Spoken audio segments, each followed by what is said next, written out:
It's here, at last.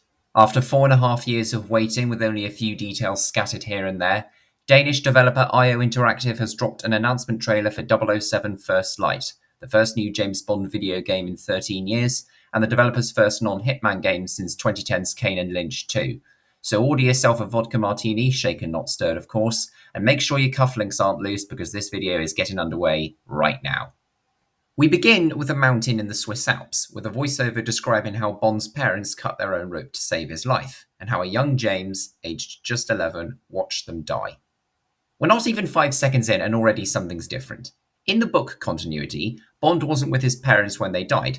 I distinctly remember in the young Bond book Silverfin, written by Charlie Higson, that Bond was staying with his aunt when they were away. And considering Higson only saw Ian Fleming's original novels as his Bible, this begs the question. Why did IO Interactive change this? Will there be a prologue mission or a flashback with Bond as a child? We don't know. Next, alongside the IO Interactive logo, we have the Amazon MGM Studios logo. I imagine this was implemented in place of Eon Productions, who no longer have creative control over Bond. See my previous videos on that matter if you're interested. And the fact that this is the first Bond product, be it a film, television show, or game, to be released following the departure of both Barbara Broccoli and Michael G. Wilson. It indicates that Amazon MGM's supervisory duties on 007 extend to IO Interactive's take on the series as well. Then again, that whole debacle was a few months ago, and the Broccoli family were working alongside IO Interactive, as mentioned in a press release back in 2020. So maybe they were involved on First Light, but Amazon is going to take over for what comes next? Maybe? Who knows? Afterwards, we get our first look at M and a new character called John Greenway, played by Line of Duty actor Lenny James. Greenway describes how Bond has been on a grand tour of every major boarding school in Britain, he was at Eton and Fettes in the books, and how he's always been at odds with authority. Now, I find this creative decision quite interesting. We've seen Bond clash with M before on multiple occasions, such as in On Her Majesty's Secret Service, Licence to Kill, most of Daniel Craig's outings, to be honest. You have no right to speak to me that way. You have no right to make insinuations about my judgment. M and Greenway move on to a matter in Iceland, with Greenway claiming Bond committed an act of insubordination, one so utterly reckless that he only survived thanks to blind luck. And seeing Bond staggering away from a flaming wreckage suggests that he and his team must have been shot down over enemy territory, and Bond had to improvise to get away alive even if it was against orders. Then, as M explains her motivation for putting Bond in the 00 program, he's a bullet without a target, we see James for the very first time and... well, I don't know who they've got to voice Bond, but he reminds me of a young Tom Cruise circa Top Gun Days of Thunder. And they've even got a scar on the right side of his cheek. Clearly someone at IO Interactive spent their spare time reading the Fleming novels. Hats off to them. The MGM logo appears, for some reason. Then we see Bond arrive at MI6 headquarters, where we also meet Moneypenny, who I reckon the developers took influence from Naomi Harris's portrayal of the character in the Craig films, and even Q, who looks like an older version of Ben Whishal's portrayal with the moustache from John Cleese's version. In this shot, we see Q is standing over a supercar covered in tarpaulin. I can't tell what it looks like, but it's either an Aston Martin or a Jaguar. Considering that the Bond series has been cozying up to these two manufacturers, as well as Land Rover, for some time now, I'd be surprised if IO Interactive chose another manufacturer to go with. Bond then picks up an Omega watch, one that controls a flamethrower mode on a Triumph motorbike, prompting him to say to Q, "Oh, you really shouldn't have." And something tells me we're going to have some banter between Q and Bond, which I honestly miss seeing in the films. Desmond Llewellyn as Q in particular always had to put up with Bond's quips, and occasionally retorted with some badass one-liners of his own. Smash cut to Bond on a training course, first sparring with another candidate, then using a gun for the first time. Also, there's a Land Rover Defender in the background. Don't know why. Then we see Bond undergoing a lie detector test, and failing. Look, 86% lying and rising isn't a pass in my book, far from it. Then M briefs everyone on a situation of the utmost delicacy, and it's here where we get some snippets of proper gameplay for the first time. Bond gets given a hotel keycard, then snoops inside a room and tries to distract someone, possibly to let their guard down and knock them out. Greenway then interrupts and brings up 009, who is apparently a master manipulator. Serious question, why is it that 009 always gets the short end of the straw in Bond media? He ended up with a knife in the back in Octopussy, failed to kill Renard in The World Is Not Enough, and had his personal vehicle, an Aston Martin DB10, stolen by Bond Inspector. Fleming didn't even bother to give 009 a name in the books, for crying out loud. More gameplay, this time of Bond beating up bad guys and using guns to blast his way through. You know, it's funny. Eon was dissatisfied by the amount of violence in previous Bond games, namely the Activision published era releases. But the fact that you can go in guns a-blazing here, maybe they allowed it as long as stealth was also an option? To be fair, Bond's never really gone quietly whenever he's on a mission. He causes so much damage, the insurance companies probably hold a party every time they hear about an incident Bond was involved in. Then we see a woman walking in on Bond in room 206, and Bond apologises he's just got jet lag. The room is an absolute mess, but we later learn that said woman is an associate, so she'd probably see through that lie straight away.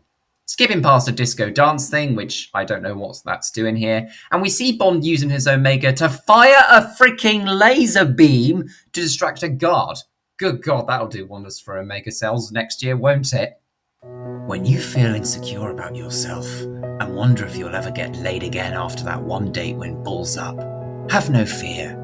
Because with an Omega, it's the little things that matter most. With respect, Mom. Handcrafted in Switzerland, which is honestly weird if you think about it, considering who we've been associated with for 30 years now. With respect, Mom. And wait, our watches were used by the British and the Americans in World War I? Wasn't Switzerland neutral? You too could experience that feeling of luxury, of authority, of power.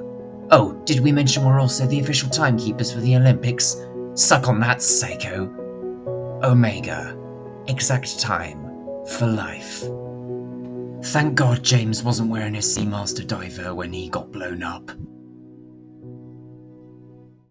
Next, the sound of a roaring V8 fills our ears as Bond zooms down a road in a 1969 Aston Martin DBS V8. Not the same one used in On Her Majesty's Secret Service, that was the previous gen example with a straight six engine. Honestly, I'm glad IO Interactive didn't just go with the obvious choice, that being the DB5, and went for a more niche ride in Bond's back catalogue. It's also here where the theme from On Her Majesty's Secret Service starts playing, which I unfortunately cannot play because of copyright, and we see some gameplay footage of Bond travelling down a dirt track, driving missions that back after their last appearance in 007 Bloodstone, and I'm on board with it. Bond then heads off to what looks like Thailand, I think, and ends up doing some underwater diving with fins and a kickboard. Not sure who he's with, but I wouldn't be surprised if they end up in bed before the halfway point. Then Bond grabs a sword. Is this Kingdom Come Deliverance 3 proprietors of fine wine? And finally, we see Bond stealing what looks like a garbage truck and causing carnage. Those insurers are going to be breaking out the booze, that's for sure. Oh, and just when you think that's that, we see Bond tied up, ready to be fed to crocodiles. I suppose this is another teachable moment. Yes, my dear James. Never let temporary people in positions of power make decisions for you. So that's pretty much everything I've covered with the trailer for 007 First Light. This last bit of the video is a more unscripted section in which I give my honest thoughts about the trailer. I've been waiting for a new James Bond game to come out for ages, partly because as someone who owns an Xbox, none of the Bond games are backwards compatible. The 360 era games or the original Xbox games, they're not compatible with Xbox One.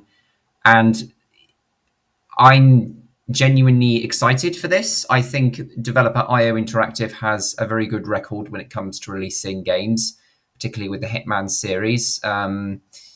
They've managed to turn themselves from a company on the brink of closure when they were being dumped by their former parent company, Square Enix, back in 2017 into a confident and fledgling independent studio, one that is now self-publishing its games and publishing other games, such as the upcoming Mind's Eye, and I think they're a perfect match for the James Bond license, the James Bond video game license. In terms of what the Amazon Eon transaction means for the future of the series and whether Amazon will be consulting IOI on future Bond games that they make if First Light is successful, I hope they'll just say, okay, you're doing your own thing, we'll leave you to do your own thing. Yeah, I think it looks very solid. There's a good cast of characters, there's a lot of action and enough gameplay teased for me to be interested. I know there's a full gameplay reveal coming up in the next few days or so, and I might make another video on that and what's been shown. But yeah, I'm interested. I'm definitely going to wishlist it for next year. I mean, it says they'll be coming out in 2026. My assumption is that it will be the first quarter of 2026, such as that being January to March, because IO Interactive's last game, Hitman 3, came out in January 2021, and I don't think they will want to release a Bond game close to GTA 6, which is currently scheduled for May 26th next year.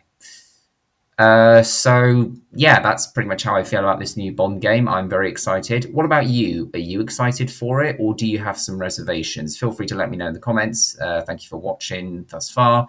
If you've enjoyed what you've heard, then consider liking and subscribing. If you didn't, then I thank you for listening thus far, and see you in the next video.